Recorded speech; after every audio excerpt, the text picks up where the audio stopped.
నమస్తే, welcome to BRK education. నేను మమత. So ఈరోజు మనతో పాటు గ్రూప్ 1 మెంటర్ శివన్ గారు మనతో పాటు ఈరోజు ఉన్నారు. వారిని అడిగి చాలా విషయాలు తెలుసుకుందాం. నమస్తే శివన్ గారు. నమస్తే అండి. So first group 1 mentor. Yeah so group 1 అంటే ఏంటి, అసలు ఎవరెవరు రాయొచ్చు, ఫస్ట్ అది మన ప్రేక్షకులకు తెలియజేయండి. సో గ్రూప్ 1 ఎగ్జామ్ అనేది స్టేట్కి సంబంధించిందండి. సో మామూలుగా మనం 2 తెలుగు స్టేట్స్ గురించి అయితే డిస్కస్ చేసుకుందాము. ఓకే. సో ఆంధ్రప్రదేశ్ అలానే తెలంగాణ కండక్ట్ చేస్తూ ఉంటాయి. సో వీటికి సంబంధించి కొన్ని సంస్థలు అనేది చేస్తాయి అనమాట. ఇది కాన్స్టిట్యూషనల్ బాడీ, రాజ్యాంగ సంస్థ అంటారు దాన్ని. సో అదేంటంటే మనకి రాజ్యాంగబద్ధ సంస్థ. సో ఇందులో ఏపీపీఎస్సీ, టీజీపీఎస్సీ ఉంటాయి. ఇక్కడ ఎగ్జామ్ ప్యాటర్న్ కావచ్చు, సిలబస్ ఇవన్నీ కూడా చాలా డిఫరెంట్గా ఉంటాయండి. సో స్టేట్కి సంబంధించి మనం ఒక్కో స్టేట్ తీసుకొని క్లారిటీ ఎక్స్ప్లెయిన్ చేస్తాను. సో ఫస్ట్ ఏపీ గురించి ఎక్స్ప్లెయిన్ చేస్తానండి. సో ఆంధ్రప్రదేశ్కి సంబంధించి ఏపీపీఎస్సీ అనేది ఎగ్జామ్ కండక్ట్ చేస్తుంది. సో ఈ ఎగ్జాముల్లో ప్రాథమికంగా మనం చూసుకుంటే గ్రూప్ 1, గ్రూప్ 2, గ్రూప్ 3, గ్రూప్ 4 ఇలా ఉంటాయి.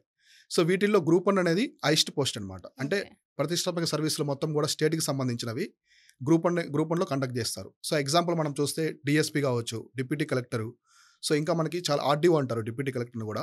తర్వాత ఇంకా చాలా పోస్టులు ఉంటాయి, ఎంపీడీఓ. అంటే గ్రూప్ 1 పోస్టులు మొత్తం కూడా ఈ గ్రూప్ 1 ఎగ్జామ్ కింద కండక్ట్ చేస్తారు. తర్వాత గ్రూప్ 2 ఇలా ఉంటాయి. సో గ్రూప్ 2కి సంబంధించి చూస్తే ఎగ్జామ్ని 3 ఫేజెస్లో కండక్ట్ చేస్తారండి. సో ఫస్ట్ వచ్చేసి ప్రిలిమినరీ ఎగ్జామ్ ఉంటుంది, ప్రాథమిక పరీక్ష అంటారు. తర్వాత మెయిన్స్ ఎగ్జామినేషన్ ఉంటుంది. తర్వాత పర్సనల్ టెస్ట్ అంటే ఇంటర్వ్యూ కండక్ట్ చేస్తారు. ఇలా 3 రకాల ఎగ్జామ్ అనేది గ్రూప్ 1కి. అంటే ఇది డిఫరెంట్ అండి. తెలంగాణలో అయితే ఇంటర్వ్యూ ఉండదు, సో ఏపీలో అయితే ఇంటర్వ్యూ ఉంటుంది. ఇలా 3 ఫేజెస్లో ఉంటుంది. సో వీటికి సిలబస్ కూడా డిఫరెంట్గా ఇస్తారు. యాక్చువల్గా ఏపీలో కూడా తీసేసాము ఇంటర్వ్యూ అని అన్నట్టు. అవునండి, అప్పుడు అన్నారు ప్రీవియస్ గవర్నమెంట్లో, కానీ మళ్ళీ ఇంటర్వ్యూ అనేది కండక్ట్ చేశారు. సో గ్రూప్ 1 ఇంటర్వ్యూ తీయాలని చెప్పేసి అప్పట్లో గట్టిగా అనుకున్నారు, కానీ అవ్వలేదు. సో ఇంటర్వ్యూకి సంబంధించిన పర్సనల్ టెస్ట్ కంప్లీట్గా అదేంటంటే ఇక్కడ తెలంగాణలో రిమూవ్ చేస్తారు కంప్లీట్గా. మనం చూస్తే ఇంతకుముందు గ్రూప్ 2 కూడా ఇంటర్వ్యూ ఉండేది ఇక్కడ తెలంగాణలో. సో అవన్నీ తీసేసి ఓన్లీ రిటర్న్ టెస్ట్ మాత్రమే పెట్టి రిక్రూట్మెంట్ అనేది చేస్తున్నారు. సో ఇప్పుడు మనం ఏపీఎస్సీకి సంబంధించి చూస్తే అక్కడ ప్రిలిమినరీ ఎగ్జామ్ కావచ్చు, మెయిన్స్ ఎగ్జామినేషన్ కావచ్చు, ఇంటర్వ్యూకి సంబంధించి కావచ్చు, ఈ 3 ఫేజెస్లో 3 రిక్రూట్మెంట్స్ ఉంటాయి. ప్రిలిమినరీలో మొత్తం ఫండమెంటల్స్ అనేవి తీసుకుంటారండి. సో మెయిన్స్ ఎగ్జామినేషన్కి అనలిటికల్ స్కిల్స్ అనేవి తీసుకుంటారు. ఇంటర్వ్యూలో వచ్చేసి కమ్యూనికేషన్ స్కిల్స్ అనేవి తీసుకుంటారు. ఇలా 3 ఫేజెస్లో ఉంటుంది.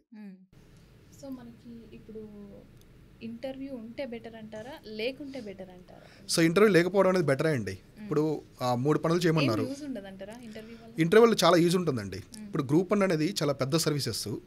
సో ఫర్ ఎగ్జాంపుల్ ఒక పోస్ట్ తీసుకుందామండి, డిప్యూటీ కలెక్టర్ పోస్ట్ అనేది తీసుకుందాం. ఆర్డీఓ ఒక డివిజన్కి తను హెడ్గా ఉంటాడు అడ్మినిస్ట్రేటివ్కి సంబంధించి. సో అడ్మినిస్ట్రేషన్లో ఏదైనా ఒక ఇన్సిడెంట్ జరిగింది, ఏదైనా డిజాస్టర్ లాంటివి జరిగినప్పుడు సో తను ఇమీడియట్గా రియాక్ట్ అవ్వాలి.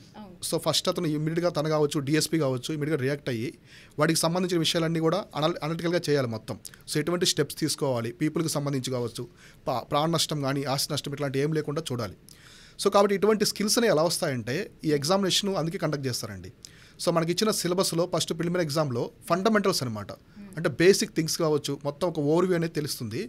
సో మెయిన్స్ ఎగ్జామ్లో అనలిటికల్ స్కిల్స్ అనమాట, అంటే ఒక టాపిక్ ఇచ్చేసి మనకి, సో ఆ టాపిక్లో మొత్తం ఏ విధంగా రాయగలుగుతారు అంటే అన్ని సెక్టార్స్ని అనుకూలంగా చూసుకుంటూ, సో అన్ని సెక్టార్స్ వైజ్గా మల్టీ డైమెన్షన్ ఆలోచిస్తూ సో రాస్తారనమాట. అక్కడ అనలిటికల్ స్కిల్స్ అనేవి వస్తాయి క్యాండిడేట్కి. సో తర్వాత మనకు వచ్చేసి ఇంటర్వ్యూ అనమాట. సో ఇంటర్వ్యూ అనేది కమ్యూనికేషన్ స్కిల్స్. అంటే రేపు ఒక ఆర్డీఓ అనే పర్సను, డిప్యూటీ కలెక్టర్ అనే పర్సను ఒక విలేజ్కి వెళ్ళినప్పుడు అక్కడ రైతులతో ఇంటరాక్ట్ అవ్వాలి. సో ఒక హెల్త్ సెక్టర్కి సంబంధించి ఇంటరాక్ట్ అవ్వాలి. అంటే కమ్యూనికేషన్ స్కిల్స్ అనేది ఎలా ఉందో ఇంటర్వ్యూ ద్వారా తెలుస్తుంది. సో కాబట్టి ఇంటర్వ్యూ అనేది గ్రూప్ 1 జాబ్కి ఉండాలని చెప్పేసి కూడా చాలామంది ఎక్స్పర్ట్స్ చెప్తూ ఉంటారు. మనకి సెంట్రల్లో కూడా చూసుకోవచ్చు అండి, యూపీఎస్సీ ఉంటుంది, union public service commission. So IAS, IPS సర్వీసులు ఎగ్జామ్ కండక్ట్ చేస్తూ ఉంటుంది. అక్కడ ఇంటర్వ్యూ చాలా క్రూషియల్ అండి. సో బోర్డులో వచ్చే మెంబర్స్ కావచ్చు, చైర్మన్ కావచ్చు, వాళ్ళు అడిగే ప్రశ్నలు కావచ్చు, చాలా స్కిల్స్ అనేవి మనలో తెలిసిపోతాయి అనమాట ఆ ఇంటర్వ్యూలో. సో ఆ ఇంటర్వ్యూలో ద్వారా తెలుసుకుంటారు వాళ్ళందరూ. సో అలానే గ్రూప్ 1కి ఇంటర్వ్యూ ఉండాలని చెప్పేసి కూడా చాలామంది చెప్తూ ఉంటారు. సో అందుకే ఆంధ్రప్రదేశ్లో ఇంటర్వ్యూ అనేది తీయకుండా అలానే ఉంచారు, కానీ తెలంగాణలో మాత్రం రిమూవ్ చేస్తారు కంప్లీట్గా. ఇందాక మీరు అన్నారు కదా, అంటే మేబీ లేకపోతేనే బెటర్ ఏమో అనేసి. యా, సో అంటే లేకపోతే ఎలాంటి ప్రాబ్లమ్స్ ఫేస్ చేయొచ్చు అనమాట. సో ఇంటర్వ్యూ లేకపోవడం వల్ల అంటే ఉంటే ఒక స్టెప్ ఉంటుందండి ఎక్స్ట్రా రిక్రూట్మెంట్కి. సో లేకపోవడం వల్ల అంటే వచ్చి అక్కడ కొంతమందికి పోతాం. అవునండి.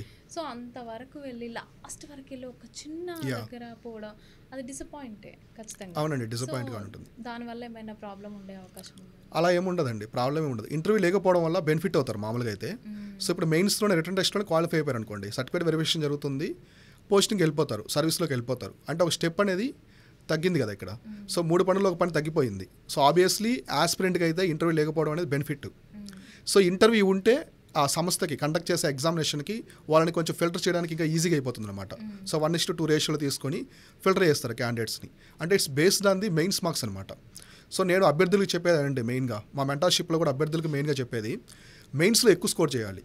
సో మెయిన్స్లో బాగా స్కోర్ చేయాలి. ఇప్పుడు ఏపీఎస్సీ వాళ్ళైతే ఇంటర్వ్యూ అనేది 75 మార్క్స్కి ఉంటుంది, 75 మార్కులకు ఉంటుంది. సో 75 మార్కుల్లో మినిమం మార్క్స్ నేను ఎలాగో మీకు కమ్యూనికేషన్ స్కిల్స్ ద్వారా వస్తాయి. సో రిమైనింగ్ మార్క్స్ ఎడ్జ్ ఉంటుంది. ఆ ఎడ్జ్లోనే మీకు ర్యాంక్స్ అని డిసైడ్ అవుతాయి. ఏంటండి మామూలు 75 మార్కులు ఇంటర్వ్యూ, 75 మార్కులకి ఇప్పుడు ఒక ఎడ్జ్ అనేది ఉంటుందని అన్నారు కదా. ఆల్రెడీ 74.5 కూడా వేశారండి. హైయెస్ట్ 74.5 కూడా వేశారు. కొంచెం అది కాంట్రవర్షియల్ కూడా అయింది అప్పట్లో. మినిమం 60, 55 అలా కూడా వేస్తుంటారండి. కానీ నేను అనేది ఇంటర్వ్యూ మార్క్స్ కాకుండా మెయిన్స్లో ఎక్కువ మార్క్స్ తెచ్చుకోండి. సో మెయిన్స్లో ఎక్కువ మార్క్స్ గెయిన్ చేసుకున్నారంటే కొంచెం ఇంటర్వ్యూలో తగ్గినా కూడా మీకు మంచి సర్వీస్ వచ్చేదానికి అవకాశం ఉంటుంది.